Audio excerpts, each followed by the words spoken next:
Hi everybody. Today I'm doing a video about synthetic hair.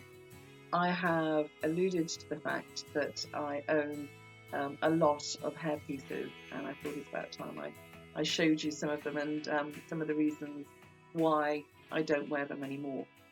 So today I plunged my hand into the drawer of despair and it emerged with this piece, um, which is a Noriko Milan in marble brown.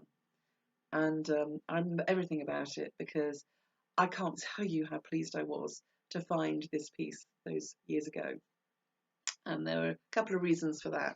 Firstly, I had a lot less hair than I do now, and I needed a piece that would give me more coverage, and this piece certainly does. Now I have two of them because I needed two at the time, or I was talked into having two. I can't remember which way round it was, um, just so that I could rotate them, and I'll explain why that's important in a little while.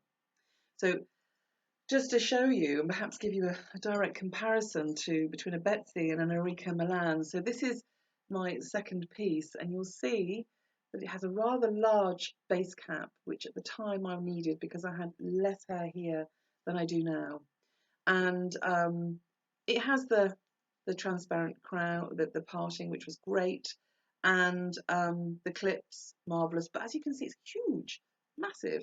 And actually, these things here, they stretch when you clip them in. So you end up with clips. I mean, I have clips here, one here, and one right at the base of my skull, which rather irritatingly does ride up. So just to make you aware of that. But nevertheless, finding this piece was an enormous revelation for me because I had been resorting to wearing wigs, which I detested and couldn't make look like, they were natural. You could always see that they weren't. As you can see from this piece, you know, it's undetectable. And I look like I've got brilliant hair. I mean, there's no two ways about it. This hair is to die for. I mean, who wouldn't want to have lovely, thick, gorgeous hair like this? So I skipped out of the shop when I bought this. I was so pleased. And I wore it, and everyone said how wonderful I looked, and how beautiful my hair was, etc., etc. But after about 4, 6 weeks, this piece really, the cracks started to show for me. At the time, I was working abroad a lot. So at this point in my life, I was traveling backwards and forwards to Athens quite a lot, and it was the summer. And wearing this piece was like wearing a big furry hat in a sauna. It was really, really unpleasant.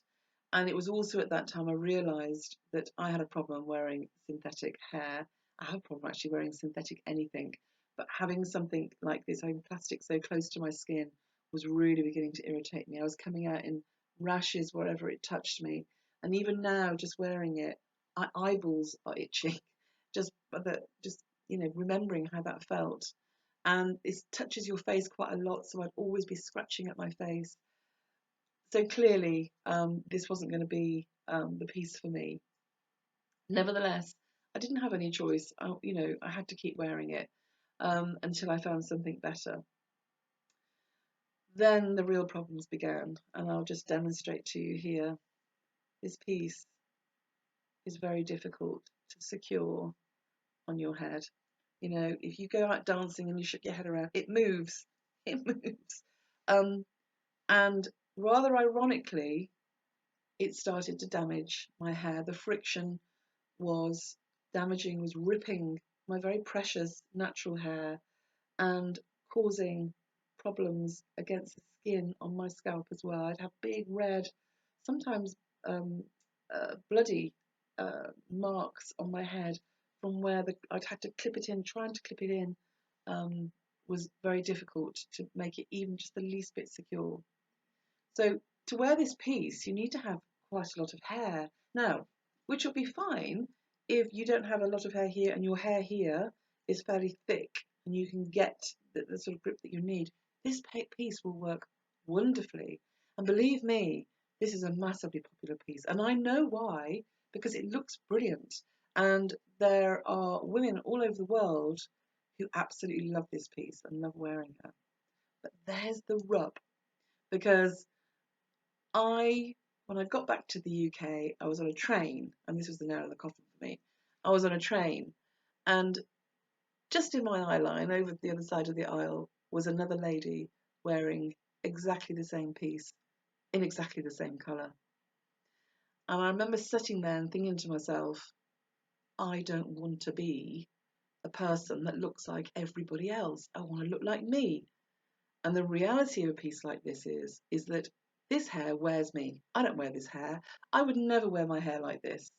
And whilst it looks lovely and everything, it doesn't look like me. And that's when I really started my quest to find something that was going to, be all of those things to me, things that I could cut, style, make look like me.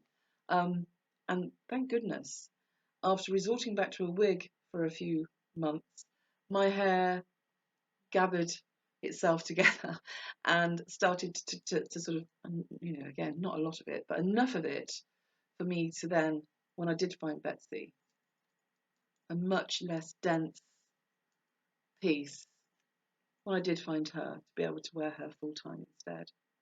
Since wearing Betsy, my hair has improved massively. I'm not saying that yours will, because obviously we're all different. But just the mere fact that my head can breathe, that the clips don't hurt and they're not pulling on my hair, has made a huge difference to the way my head feels, and the way my hair looks right now. It'll never be enough, but thank goodness it's enough to wear Betsy full time. Okay, so that's enough from me. I might do one of these every week for each one of my my wigs in the drawer. Maybe create a new series, who knows. Take care, everybody. I'll see you very soon.